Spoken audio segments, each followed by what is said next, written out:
목동들의 하나님이 되신 주님, 좋은 소식을 저희들에게 주시고 저희들을 이제는 어둠에서 부르셔서 빛의 길로, 은혜의 길로, 자비의 길로, 평화의 길로 인도하시니 감사함을 드립니다.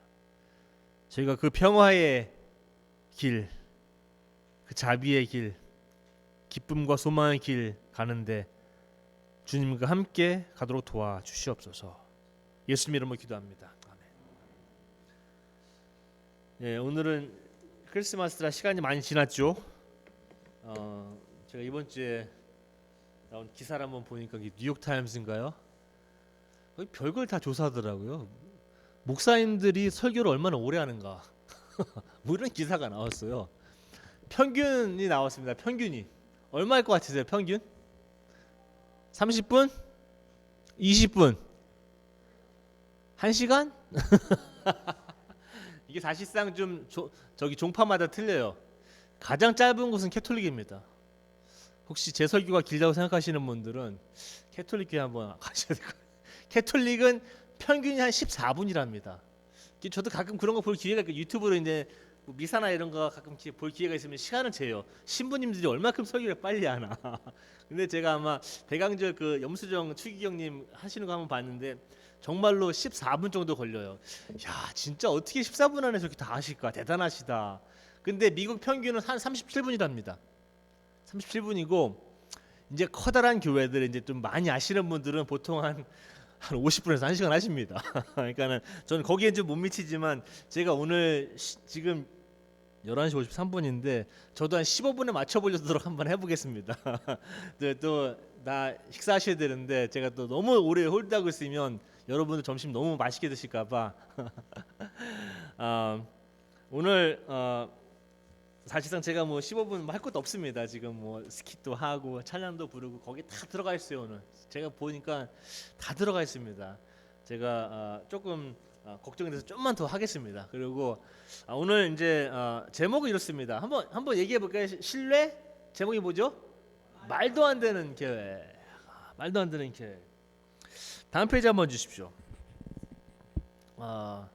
이게 베들레헴 가시면 지금 이제 다 벌어진 일들이 이제 예수 탄생 교회라는 데가 있어요. 베들레헴에 가면 이거는 이제 그 예수 요 앞에가 광장이에요. 광장. 여기는 이제 뭐 커다란 교회가 있죠. 제가 오늘 사진을 좀 여러 개 보여드릴 거예요. 이 교회에 대해서.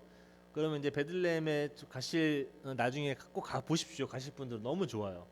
그러면 이게 가면은 여기서 이제 막 모여 있다가 여기로 들어가 여기에 이제 그 작은 문이에요. 문. 다음 페이지 한번 주십시오. 이게 이제 겸손의 문이라고 하는 거예요.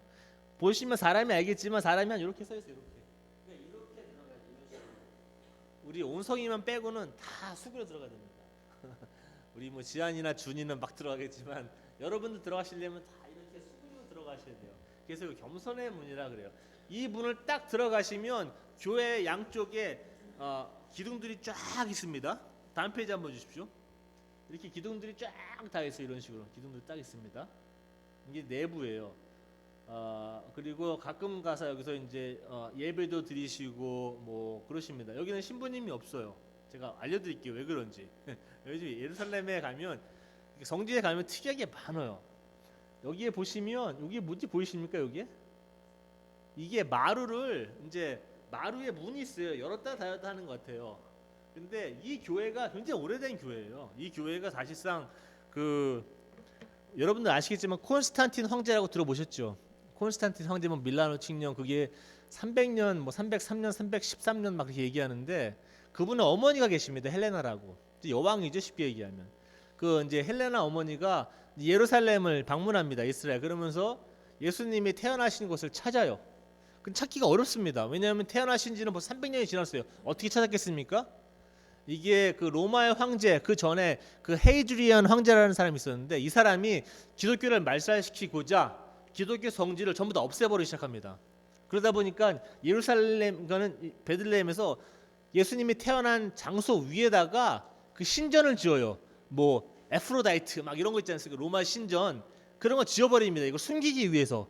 그러니까 사실상 그 로마 황제는 예수님의 성지를 숨기려다가 더 보존하게 된 거예요. 그것 때문에. 왜냐면 이거를 다 없애버리려고 그 위에다 신전을 저 버렸으니 나중에 딱 찾은 거예요. 아 여기가 거기다. 그래서 이제 그 콘스탄틴 어머니께서 이제 여왕께서 이 장소를 찾으셔서 여기다 교회를 짓기 시작합니다.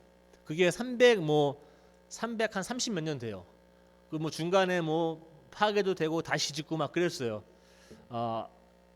그러다 보니까 이 바닥에 짓고 또 짓고 막 그러다 보니까는 고쳐서 해갖고 요 안에 모자이크가 있어요. 요 안에 모자이크. 그 다음 사진 한번 주십시오. 이 앞에 가시면 요게 보여요. 마루 밑으로 요게 보입니다. 모자이크가 보여요. 이런 식으로. 그럼 그 다음 페이지 한번 주십시오. 이게 이제 그 베들레헴 거기 우리 탄생교회 그 조감도입니다. 위에서 보면 이렇게 생겼어요. 요게 이제 아까 이렇게 광장이었고요. 이렇게 들어가면 여기가 그 아까 그 겸손의 문이라는 곳이에요. 들어가면 보이시죠? 여기 칼럼들, 여기 기둥들 보이십니다. 기둥들 보이실 거예요. 그럼 예수님이 태어난 장소는 어디냐? 여기가 아니에요. 이 지하에 있어요. 그럼 지하를 어떻게 들어가느냐? 들어가시면 요로 들어가시면 여기 계단이 있어요. 여기가 계단인데 잘 안 보여요. 이게 지금 화면이 지금 선명하지 않아서 요 뒤로 들어가시면 계단이 있습니다. 계단으로 쭉 내려가시면 이 자그마한 동굴이 나와요. 그걸 이제 그라토라고 얘기하는데 그 밑에서 태어나셨어요. 그럼 보시면 아시겠지만 좀 재밌습니다. 이게 왜냐하면 여기 관리는 누가 하냐면 그릭 오르스락스라고 그리스 정교가 관리합니다. 여기도 그리스 정교 저기가 있어요. 마누스트리가 있어요. 그리고 뒤로 돌아가면은 아마 이쪽은 알메니안일 거예요. 그리고 뒤로 돌아서 이렇게 나오면 이게 캐터린 교회, 성 캐터린 교회라고 있어요. 성 캐터린 교회는 아마 지금 3일 있으면 전 세계에서 지금 여기 가서 예배드리는 사람이 엄청 많습니다. 크리스마스 날, 예수님 태어나신 날. 그래서 이 성 캐터린 교회에서 아마 유튜브에서도 아마 생방송을 할 거예요. 시간 되시면 한번 찾아보십시오. 그러면 전 세계에서 예수님의 탄생을 축하하고자 이 베들레헴에 모입니다. 그래서 여기서 이제 예배를 드려요. 그리고 여기는 이제 세인 제롬인데 이 성경이 캐톨릭에서는 라틴 말로 지금 돼 있잖아요. 그 전에는 라틴 말로 번역하신 분이 세인 제롬인데 이분이 여기서 예수님과 자기는 가장 가까운 곳에 있고 싶다고 얘기해서 자기 나라 이탈리아를 버리시고 나중에 여기서 평생 사신 분이에요. 그러면서 여기 동굴에서 성경을 번역하시기 시작하십니다. 라틴 말로. 그래서 지금 갖고 있는 라틴말 성경들이 이분이 번역한 거예요. 이 당시에 3세기 4세기 때 이런 식으로. 다음 페이지 한번 주십시오. 이게 성 캐터린 교회 안 내부입니다. 이제 엄청나게 많은 분들이 지금 벌써 가 계실 거예요. 여기 예배 드리시러 벌써. 다음 페이지 한번 주십시오. 이제 아까 제가 말씀드렸잖아요. 그 이제 계단을 타서 밑으로 내려가야지 예수님이 태어나신 곳이라고. 이제 그 계단이에요. 이게 이제 자그마한 동굴 이제 그라토로 내려가는 이제 계단입니다. 이걸 쭉 내려가시면 그 다음 페이지 주세요. 여기 내려오십니다. 내려오시면 예수님이 태어난 곳이 바로 여기 있어요. 오른쪽에. 그리고 잘 보십시오. 왼쪽도 한번 보십시오. 오른쪽으로 딱 내려올 겁니다. 다음 페이지 한번 주십시오. 그러면 여기 이렇게 계단에서 내려오면은 여기서 이제 많은 사람들이 아까 우리 학생들 스킷도 그 별이 나왔지만 여기에 이제 예수님의 태어나신 곳이라고 믿어지는 곳에 이 별로 표시를 해놨습니다. 그래서 거기다가 다 저렇게 머리도 조아리시고 거기도 만지시고 우시고 기도하시고 묵상하시고 다 그래요. 여기 가면. 그 다음 페이지 한번 주십시오. 이게 그 예수님이 태어나신 장소라고 믿어지는 곳에 이제 십자가 이제 그 베들레헴 별 있죠. 아까 별이 이제 동방박사도 별 따라고 그러지 않습니까? 그게 있어요. 그래서 이제 여기다가 이제 손도 집어넣으시고 기도하시고 그런 시간입니다. 그리고 아까 보시면 그 다음 페이지 주시면 아까 그분 기도하시는 곳에 이쪽에 보시면 거기서 예수님이 태어난 장소고 그리고 예수님이 태어나서 사실상 우리가 구유라고 얘기하는데 어떤 신학자들은 구유보다는 스테이블 그거는 뭐냐면 이제 바위를 이제 돌 같은 거를 이제 파해내서 거기서 이제 무슨 소염물 같은 거 주잖아요. 돌 같은 거 그런 식으로 해서 아마 여기다가 했을 것이다라고 이야기를 합니다. 그래서 이제 그런 거 제가 보여드렸어요. 나중에 꼭 기회가 되시면 한번 저 가시면 좋아요. 한번 정말로. 그리고 우리가 여기 포인트 에리아 같은 것도 하는데 이게 무슨 뜻이냐면 이 꽃을 가만히 보면 위에서 보면 이게 별처럼 생겼어요. 그래서 이 크리스마스 꽃으로 많이 사용돼요. 1800년대부터. 왜냐하면 이게 포인트 에리아라는 게 1820년도에 미국에서 멕시코로 그 엠베서러 그 대사를 보냅니다. 그분 라스트 네임이 포인셋이에요. 포인셋. 그래서 이거는 포인셋이라고 부르기도 하고 포인세리아라고 부르기도 해요. 근데 하여튼간에 그때 뭐 전설이 있어요. 그래서 지금 사용하는 거는 위에서 보면은 꼭 별처럼 생겼어요. 예루살렘 이거는 베들레헴 별. 그리고 이 색깔이 빨간 거는 예수님의 피를 상징합니다. 그래서 이게 이스터 때도 많이 사용합니다. 이스터 때, 그러니까는 이제 부활절 때도 많이 사용합니다. 그래서 별이 굉장히 중요해요. 그 다음 페이지 한번 주세요. 빨리 좀 움직이겠습니다. 오늘 이제 아까 학생들이 한 거는 이제 마태복음하고 누가복음을 잘 이제 이렇게 섞어놓은 거예요. 잘했어요, 아주. 동방 박사는 마태복음뿐이 안 나와요. 그리고 무슨 이제 어거스투스님 와서 인구 조사하고 이런 거는 또 누가복음뿐이 안 나와요. 오늘 누가복음 한번 보겠습니다. 목동들한테 이 소식을 전합니다. 목동들 그때 누군지 아십니까? 사회적 약자입니다. 사회 변두리에 있는 사람들이에요. 사회에서 그 사람들 낙인 찍어놓은 사람들입니다. 너희들은 실패자야. 그렇기 때문에 저 바깥으로 들판으로 보내버립니다. 너희들은 우리 마을에 들어오지도 마. 저기 양이나 치면서 냄새 풀풀 풍기는 양이나 치면서 어디 그냥 들판에서 자면서 실패자들이에요. 이 사람들이 그 사람들이 믿어주지도 않아요. 뭘 얘기를 하면은 믿어주지도 않고 신뢰도 안 합니다. 그런 사람들이에요. 그런 사람들한테 사회적 약자한테 신의 탄생을 처음으로 가브리엘 천사가 알립니다. 아까 심집사님도 기도하시면서 제가 그런 거 들으면서 그런 질문들 던져요. 그리고 왜 그랬을까? 아니 신의 탄생이라면 최소한 백악관에 먼저 알려줘야지. 아니면은 군대 장관이나 뭔가 영향력을 끼칠 수 있는 사람을 알려줘서 뭔가 알려줘야 되는데 그렇진 않아요. 뭐 고관 대작들, 사회가 공인하는 사람들, 이 사람은 성공한 사람들이야. 이 사람은 비즈니스 성공한 사람들이야. 이 사람은 정치적으로 성공한 사람들이야. 이 사람은 정말로 훌륭한 인격자야. 이런 사람들한테 하나도 안 알려줘요. 하나님은 이상하게 말도 안 되는 사회적 약자, 그 변두리에서 헤매고 있는 실패한 인생이라고 낙인 찍힌 그 사람들한테 이 신이 오십니다. 그리고 알려주세요. 내가 왔다. 그리고서는 하늘에는 영광, 하나님께서 좋아하시는 사람들, 땅에서는 평화라고 이야기합니다. 왜 그렇게 어나운스를 하셨을까? 궁금합니다. 저도. 그런 것들이 우리가 오늘 이야기하고 있는 포인트들이요. 다음 페이지 한번 주십시오. 그 평화라고 얘기했는데 이 평화는 전쟁이 없거나 갈등이 없는 상태가 아닙니다. 아시겠지만 이 평화는 뭐 요한복음도 예수님도 얘기합니다. 세상이 줄 수 없는 평화. 왜 그러냐면은 이 평화는 인간과 신이 하나가 되게 하는 겁니다. 그냥 뭐 조용하고 내가 평안한 상태가 아닙니다. 이 인간과 이 죄된 인간과 신이 연합하는 겁니다. 벽이 무너지는 상태입니다. 그게 이제 화해라는 겁니다. 그게 평화라는 거고요. 그래서 오신 거예요. 그러니까 굉장히 주제가 커요. 그러면은 좀 많은 사람들한테 알려주셔야 되는데 왜 목자 몇 명한테만 알려줬을까? 그리고 예수님 찾으러 온 사람도 유대인들이 아니에요. 동방 박사는 이방인들입니다. 지금 현재 페르시아 사람들이에요. 예수님을 알지도 못하는 사람들이에요. 하늘 보고 뭐 점치는 사람들은 아닙니다. 그거는 좀 틀려요. 하늘 보고 점치라기보다는 하늘을 보고 이 세계를 읽는 사람들입니다. 커다란 이벤트들을. 아니 왜 예수님을 알지도 못하는 이방인들이 와서 사회의 약자, 인생 실패한 사람들, 그리고 예수님을 알지도 못하는 예배도 안 드리는 사람이 먼저 별을 받냐는 거예요. 이 너무 이상한 거예요. 다음 페이지 한번 주십시오. 우리 애기 그러는데 아기 귀엽죠? 아기 귀엽습니다. 정말로. 저도 애기들 좋아합니다. 그래서 애기가 넷인지 모르겠는데 너무 좋아요.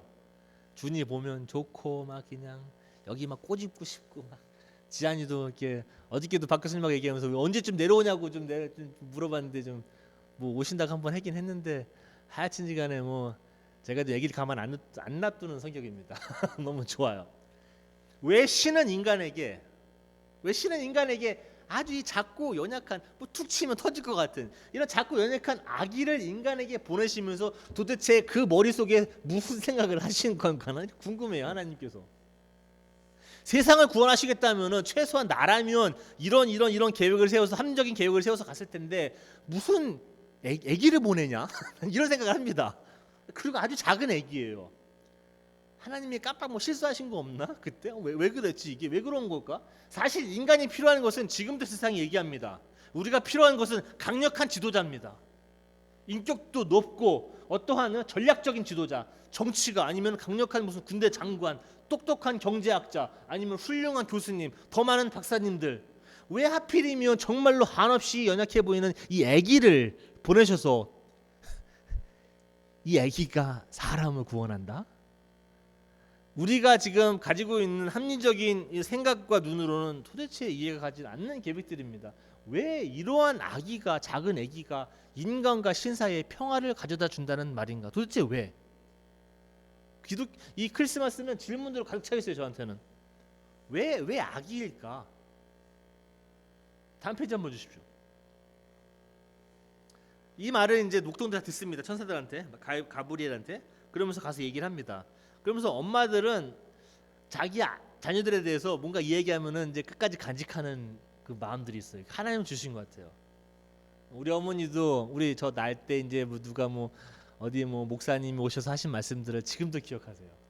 참나 당신 아들은 정말로 하나님을 섬기고 정말로 크게 될 것이고 막 이런 마음들. 마리아도 그런 마음을 들었을 적에 다른 사람들 놀랐다고 그랬는데 믿지 않았겠죠. 근데 이 어머니는 이거를 마음속에 간직했고 마음속에 곰곰이 되새겼다. 사실상 마리아가 하고 있는 작업을 우리가 지금 똑같이 하고 있습니다. 크리스마스 때. 우리도 들으면 말이 안 돼요. 이 아기가 무슨 우리 인생을 구원하고 뭐 하나님과 인간 사이의 평화를 가져다 오고 말이 안 돼요. 근데 마리아도 말이 안 되는 것 같은데 이거를 마음속 깊은 곳에 간직하고 되새기고 그랬습니다. 되새겼다는 말도 이런 거예요. 깊이 숙고했다.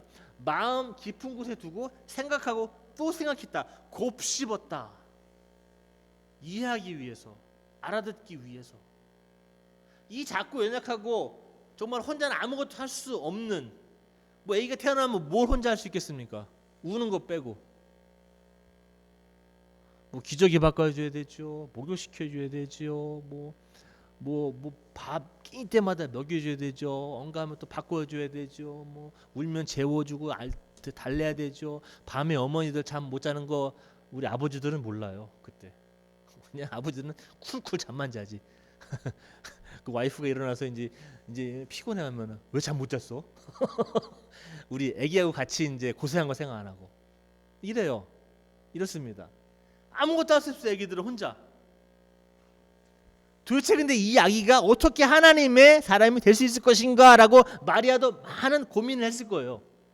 우리도 그 고민을 지금도 있습니다. 2000년 이후에도 도대체 어떻게 이게 왜 이런 계획을 가지고 하나님이 오신 건가? 사람을 구하시겠다면 좀 세게 오셨어야지. 지금 로마 제국부터 우리를 구하려면 장군도 필요하고 군대도 필요하고 전략도 필요하고 전쟁 물자도 필요하고 돈도 필요하고 사람도 필요하고 다 이런데 웬 애기인가?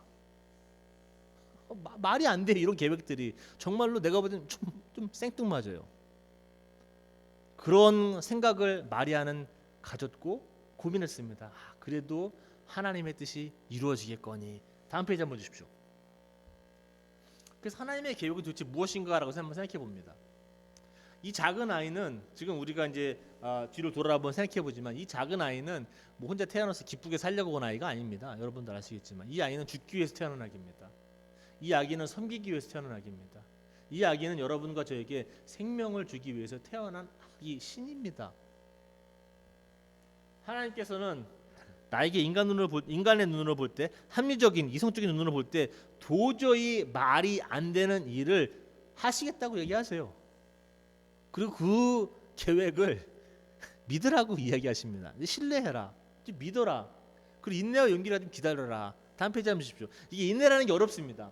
이 말도 안 되는 계획을 내가 정말 믿어야 되는가? 이게 참 말도 안 되는 계획이에요. 이거는 초판부터 실패할 계획입니다. 이게 되지 않는 것 같아요. 작은 아이가 세상을 바꾼다. 예수님이 오셨는데 예수님도 이 하나님하고 이 비슷한 과라 제자 12를 불러놓고서 세상을 바꾸려고 하십니다. 뭐 똑똑한 사람 부른 것도 아니고 교육받은 사람 부른 것도 아니고 뭐 그냥 자산가를 부른 것도 아니고 무슨 뭐 이런 거 부른 사람들이 아니에요. 다 볼 때 우리가 볼 때 시원찮은 사람들을 불러놓고 세상을 바꾸겠다 또 하시는 분이 또 예수님이십니다. DNA가 비슷합니다. 이 하나님 아버지랑 예수님은 이게 DNA가 똑같아요. 인내. 하나님께서 뭐 하시겠다 그러면 이 아기를 통해서 세상을 바꾸겠다, 더 나은 세상을 만들겠다고 얘기하시면 뭔가 좀 빨리빨랑 해주시면 좋은데 이게 좀 그런데 이게 될까? 아니면은 아무 일도 뭔가 벌어져야지 내가 좀 그 다음 걸 기대하는데 뭐 그렇게 벌어지는 게 없어요. 참 어렵습니다. 아무것도 벌어지지 않는 것처럼 보일 때 내가 참기가 너무 힘들어요. 용기. 여러분들 신앙생활 하시면서 어려운 점들 많으셨죠? 저도 있었습니다. 지금 되돌아보면 어떻습니까? 저 같은 경우는 하나님이 거기 계셨었구나라고 이해가 됩니다. 뒤돌아보니까. 그때는 잘 몰라요. 뒤돌아보면 그때 하나님이 계셨었구나. 그때는 없는 것 같았는데 누구도 보내주시고 길 인도도 해주시고 하나님께서 나에게 성실하셨구나. 앞으로도 그러실 것이다 라고 하는 희망. 앞으로도 나를 실망시키지 않으실 것이다 라고 하는 희망. 용기를 가지셔야 돼요. 그런 것들. 다음 페이지 한번 주세요. 도대체 우리 이 하나님을 얼마만큼 믿어야 되는가. 예수님은 세상에 빛으로 오셨다고 그랬습니다. 빛. 여러분들 밤에 주무실 때 집에 야간 조명등 켜고 주무시죠? 좀 있으시죠? 저희도 많아요. 아마존에서 몇 개 사갖고 복도에 막 이거 켜놓고 그래요. 그러면 밤에 이제 일어나셔서 어디 왔다 갔다 그러실 적에 불 다 보통 안 켜시죠? 야간에 필요한 빛은 저 흐릿한 야간 조명 빛만 필요합니다. 그럼 여러분 다니시는데 지장 없어요.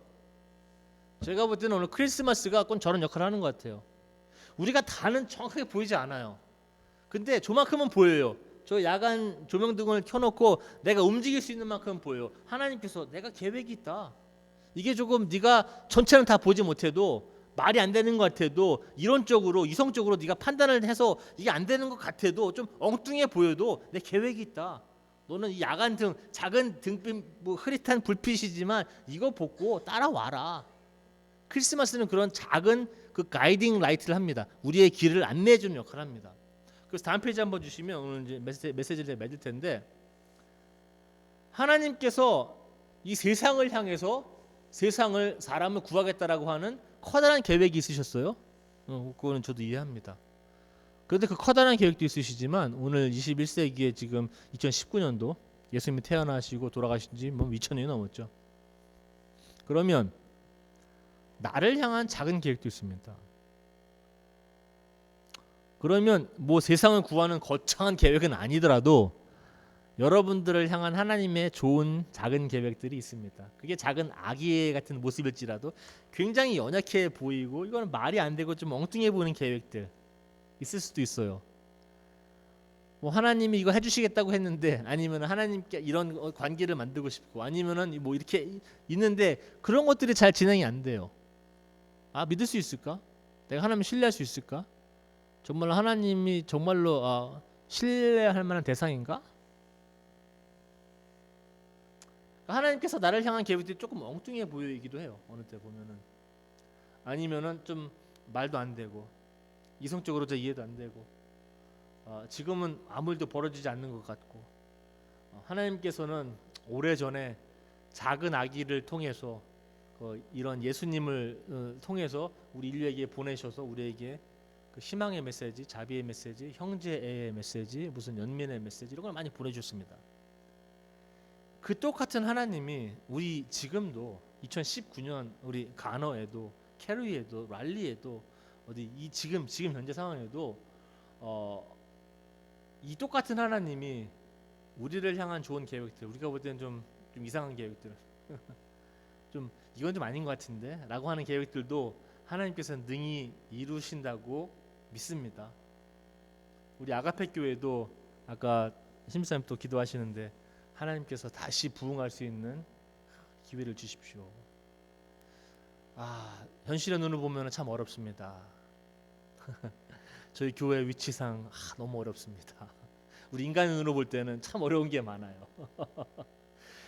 버지 충당하기도 어렵고 어느 때는 이게 참 어렵습니다.